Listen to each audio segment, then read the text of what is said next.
Saudara, kasus vaksin palsu memasuki babak baru setelah sejumlah rumah sakit yang terkait peredarannya diungkap ke publik. Orang tua yang anaknya diduga menjadi korban vaksin palsu pun menuntut pihak rumah sakit bertanggung jawab. Lalu bagaimana kelanjutan penanganan kasus ini? Di studio Kompas TV sudah hadir Marius Wijayarta dari Yayasan Pemberdayaan Konsumen Kesehatan Indonesia. Selamat sore, Selamat Pak sore, Marius. ya. Dan saat ini juga sedang berlangsung konferensi pers di Rumah Sakit Karya Medika Bekasi. Kita akan ikuti bersama bagaimana konferensi pers dari salah satu rumah sakit yang diumumkan oleh Kementerian Kesehatan terlibat dalam peredaran vaksin palsu. Berikut ini. Adalah yang pertama, pendataan penggunaan vaksin tersebut berdasarkan rekam medis yang ada pada kami. Yang kedua, membuat posko informasi untuk menjelaskan kepada pasien dan keluarga. Yang ketiga, pendataan pasien yang merasa mendapat vaksin di rumah sakit kami. Untuk Bapak Ibu keluarga yang hadir di tempat ini, dari 3 vaksin ini tidak ada vaksin yang kami gunakan untuk bayi dan anak-anak. Tadi masih ada yang ragu, tapi setelah kami dalami berdasarkan yang tadi saya jelaskan, bahwa tidak ada vaksin palsu yang kami berikan kepada pasien kami di rumah sakit ini. Demikian pernyataan yang perlu kami sampaikan. Sekian dan terima kasih. Wassalamualaikum warahmatullahi wabarakatuh. Mungkin ada yang mau bertanya, silakan. Silakan. 2 orang.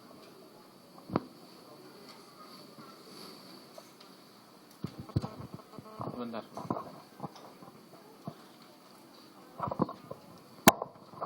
Selamat sore dokter. Ya. Maaf mau nanya, kalau untuk vaksin Engerik itu vaksin apa dok? Engerik B itu hepatitis. Jadi tadi pada press release kami yang pertama itu ada masuk di situ Engerik B. Tapi setelah kami cek kembali di dalam administrasi kami, itu ternyata itu bukan dari ASKA, dari perusahaan yang resmi yang lain. Berarti kalau untuk anak saya ini pernah divaksin Engerik ini pada saat usia 2 bulan dan 7 bulan, berarti itu aman? Itu aman, Bu. Ya. Baik, terima kasih. Ya. Inilah pentingnya kami harus melakukan ulang, karena saya tahu ada yang seperti Ibu yang pasti ragu gitu ya. Terima kasih. Hepatitis B. Ini asli. Ya, asli. Kita perlu ininya. Bahwa ini benar-benar asli. Ibu, jadi begini, ini Pembuktiannya, pembuktiannya. Bahwa ini asli apa enggak? Karena kita orang awam, kita tidak tahu. ya betul. Begini, Ibu saya jelaskan. Jadi semua ini, pembuktian ini sudah dari Kementerian Kesehatan lewat Balai POM dan Kepolisian. Nah, setelah mereka teliti, itu ada 8 vaksin. Nah, di rumah sakit kami tidak menggunakan vaksin tersebut. Ya Ibu ya, itu. Jadi Ibu, saya nggak bisa kasih bukti, tapi media massa yang akan memberikan keterangan ini, dan keterangan ini bukan dari saya, gitu ya. Kami hanya mengikuti arah penjelasan dari kementerian. Ya Ibu ya. Jadi supaya Ibu tenang, karena ini sudah diteliti Bu oleh Balai POM, vaksin mana saja yang palsu. Dulu sebelum kita konferensi pers release di sini ada 12 macam yang beredar, termasuk BCG dan sebagainya.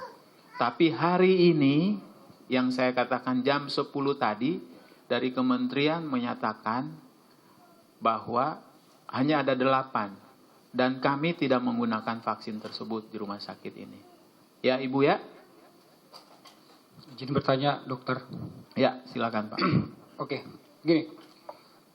Dokter menjelaskan tadi pagi ada beberapa vaksin yang ditemukan di Karya Medika.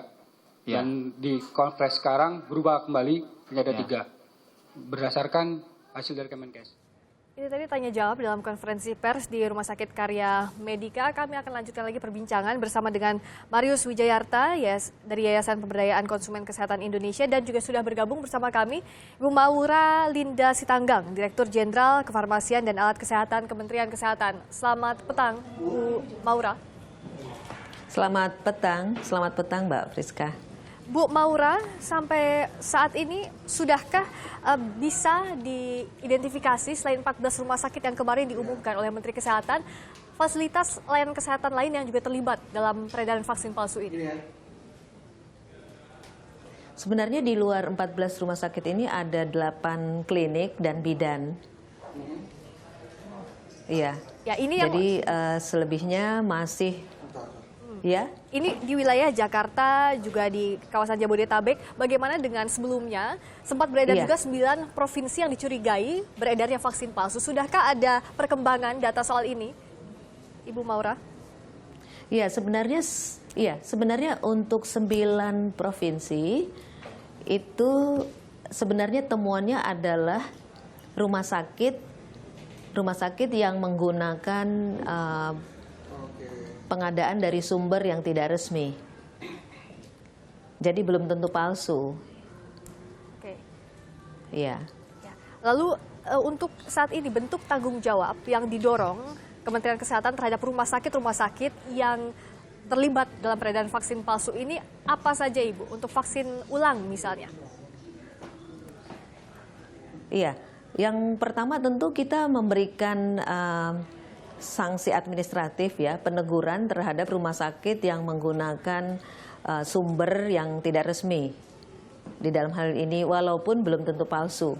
Jika terbukti palsu, tentu kita memberikan kepada kepolisian untuk dilakukan penyelidikan. Lalu dari data-data yang melakukan vaksin palsu, misalnya di 14 rumah sakit ini dilakukan pendataan pasien ataupun sasaran yang sudah menerima vaksin palsu tersebut. Nah, data ini diverifikasi, kemudian kita akan melakukan imunisasi ulang sesudah dilakukan pengecekan kasus per kasus. Untuk daerah-daerah atau pasien-pasien yang harus mendapatkan vaksin ulang ini, sudahkah terverifikasi seluruhnya sampai saat ini, Bu Maura?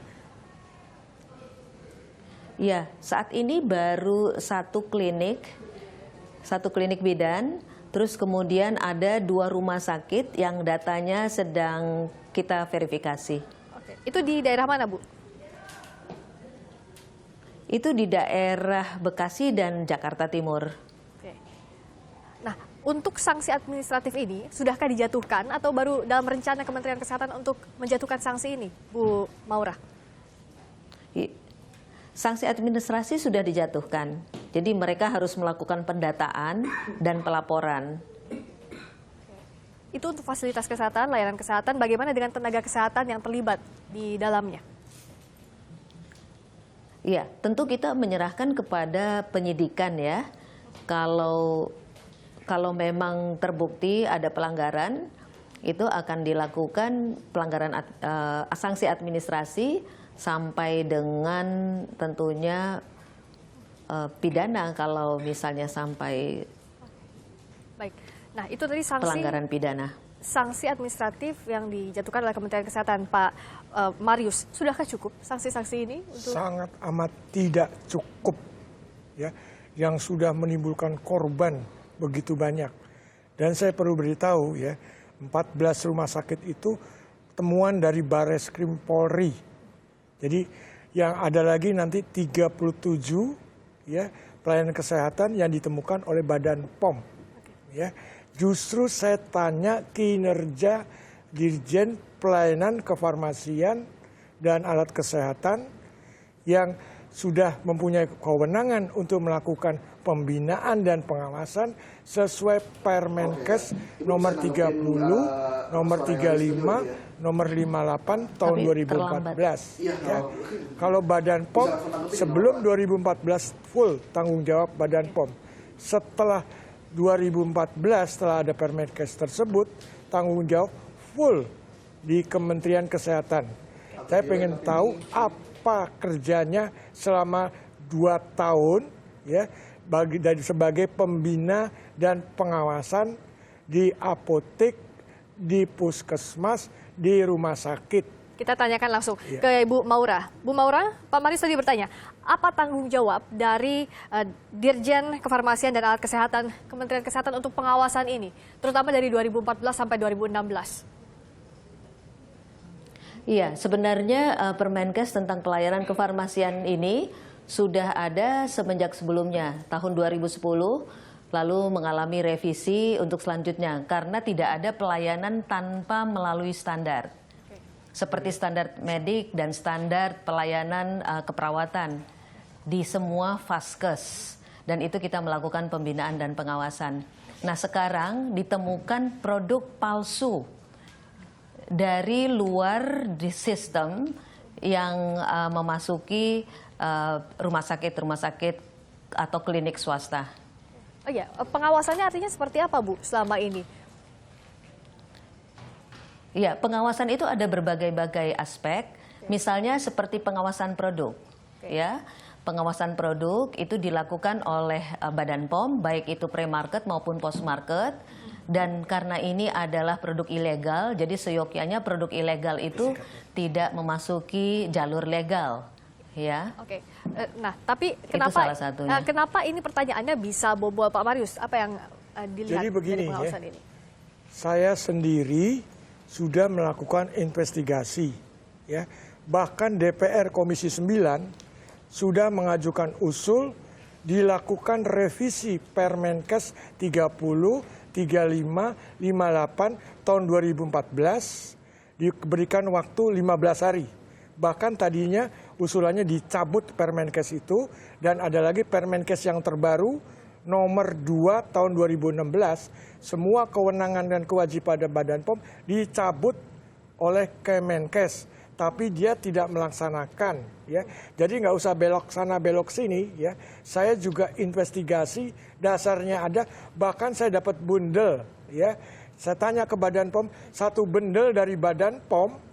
Permenkes tersebut. Saya tanya, kenapa kok Badan POM 2014 ini tidak aktif melakukan? Dasar mereka adalah seperti itu.